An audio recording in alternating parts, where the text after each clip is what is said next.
There was a time where higher education was all but a sure path to a better life, to creating a business, to one day being richer than you would otherwise. There was also a time in America where higher education could be paid for by selling pumpkins part-time in the summers. And I know that for a fact because my father-in-law did just that. He's an engineer.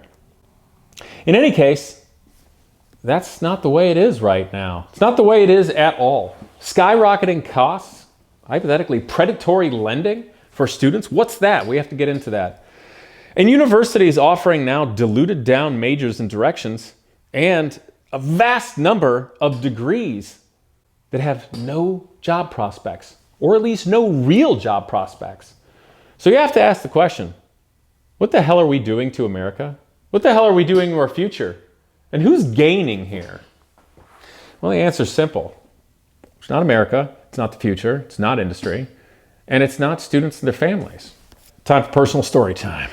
So, as a kid in elementary school, it was the 80s for me, and I went to high school in the 90s. Now, when I was going to high school, and you could somewhat tailor and choose your curriculum just a little, there's one big divider, and that was college preparatory or vocational. Now, at vocational school, it was Sentinel Vocational School it was called. It was a building separate from the high school. It was, I don't know, maybe a 5 to 10 minute bus ride. And I remember touring there as a younger person. I don't remember if we were freshmen or not, but pretty young. And you could go there and they had machining, they had welding, they had like electrical contract type stuff, they had auto body, there was like cosmetology, and there were other vocations relating to all that. Those were all the ones that I remember. I just remember I didn't want to cut hair. But I thought welding was super cool. I thought machining was awesome, and electrical. I ate that stuff up, man. The vocational stuff was awesome. There was a but. The but was, my parents didn't go to a college, so why don't I go to college too? So I just did that because that's what my family did. You know, that's what you do as a kid in America. How the hell do you know anything? You're a kid. So you do what your family does. So I go the college preparatory route, and I stayed at the high school all day long and did all those classes. And by the way, I hated high school, I gotta be honest. And I think the reason I couldn't stand school is because, one, the best you can get is an A, and an A and $5 will buy you a cup of coffee. And when you're done, you have nothing tangible to show for your effort. Those are the things that frustrated me, and they shouldn't be used as a cop-out for people who are just lazy and don't want to do anything. But it was annoying because obviously as a young person, I couldn't see how any of it was going to be applied because I was a kid. And I'm not just going to take the word of others. I want to see it for myself, which I think a lot of other people are in that same boat. And I think is the other place where there's a, shall we say, a root failing of the American educational system, which was largely created to create employees. In any case, the vocational directions were great. That's where you could be creative and learn to work with your hands and of course have a job. But hypothetically, you go the college preparatory route because you have a better career and more jobs that way. That's what they told us anyway. All right. Colleges currently, of course I had the experience when I went, graduated in the early 2000s, Ohio State University. I hated college also. It was kind of a weird pseudo-reality.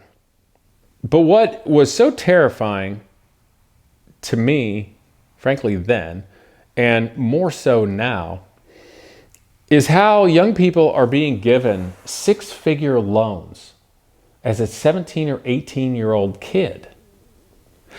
These are loans that they cannot default on. They have to be paid back no matter what. There are no other loans like that I'm aware of that exist in this country. If you want to get a loan for a bank, for whatever it is, you have to show what your income is.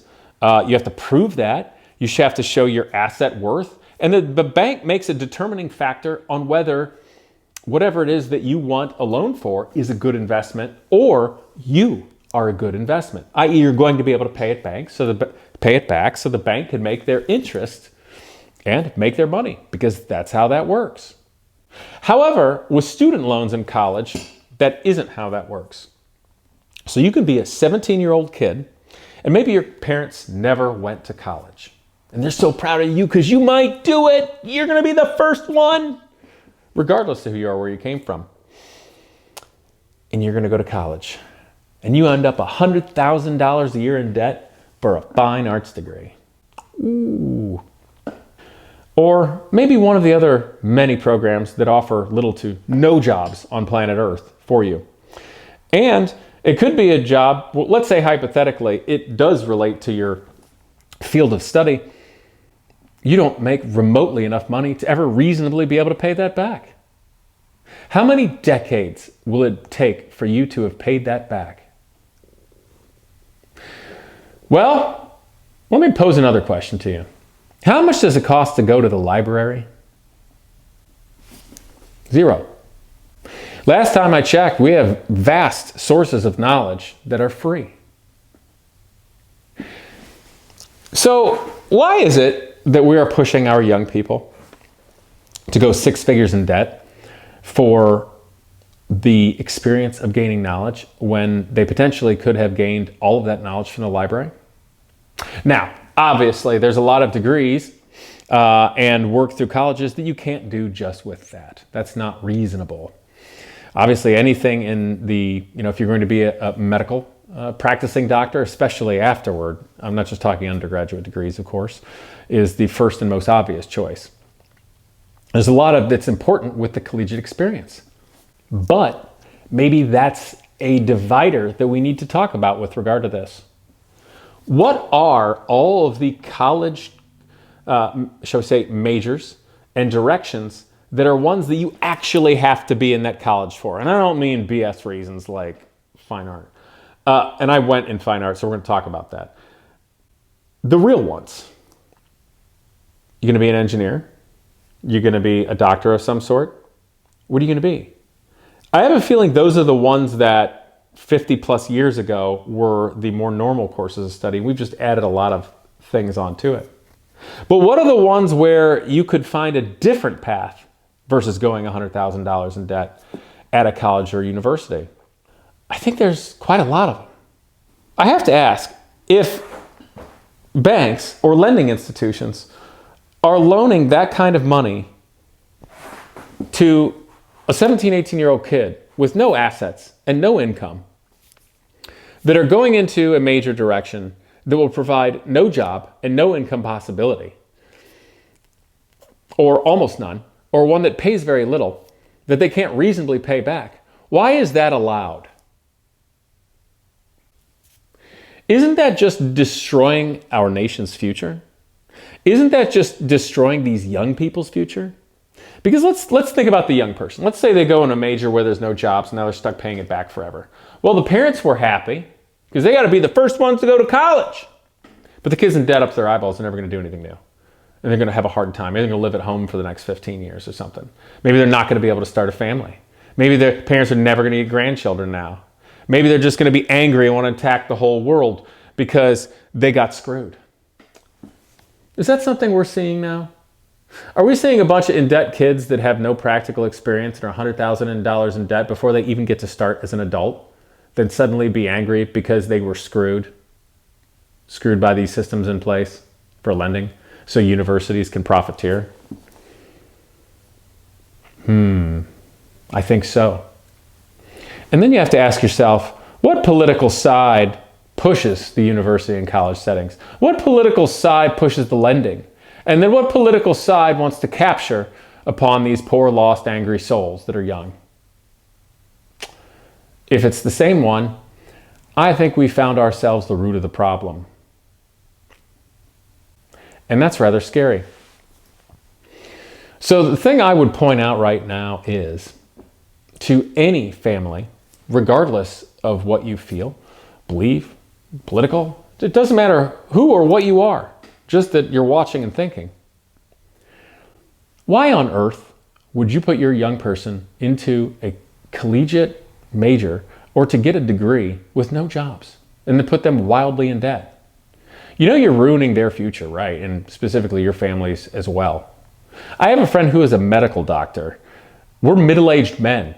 He's still paying off his student loans. And we had a conversation the other night over drinks where he said if he could do it all over again, he'd go into construction. He'd go into working with his hands. I'm serious. His family were farmers before him. And he knows how screwed this all is. My collegiate direction was based in fine arts. It was in industrial design. And it was kind of garbage, even though industrial design had a certain commercialism to what fine art is. And it was a lot of horse crap, as fine art is nowadays, especially in university settings, because basically they make it where there are no standards to any of it. And if you want to Ferris Bueller your way through and never buy a book and do anything and kind of just BS your way through and still get good grades, you can. Ask me how I know. And it's funny, because if I look back to Sentinel Vocational School that I could have gone to in high school back in Tiffin, Ohio, instead of college prep, I can tell you this, my college degree, maybe there's some people that think more of me or accept me better because I went to college. Has that ever made me any money? No. Everything I've done has been from working with my hands on cars and building and designing and being creative. And when I was at Ohio State, I never took a business course. They never gave you any of that. They should. They could never give a business course in anything relating to fine arts because they'd go through Go Business 101 and everybody would drop out of fine art. Also, if you want to be an actual fine artist, just move to Europe. Go to Paris, go to a chateau or something, go to the Netherlands, learn how to be an old Dutch master, go do something good instead of just going to a university where you learn to shovel the biggest amount of BS and heap it in a big steaming pile of gourmet BS to make people think your Duchamp urinal in a gallery is something worthwhile when it's not. And all of you fine art students and fine art people will know exactly what I'm talking about. So take that, touche. Modern art sucks. But in any case, vocational school. God, I wish I could have gone there and learned machining and welding and electrical and auto body back then. I would have been a lot further ahead. Now, I did pretty good, but everything that ever happened good in my life came because I've got toolboxes back there and I know how to use them.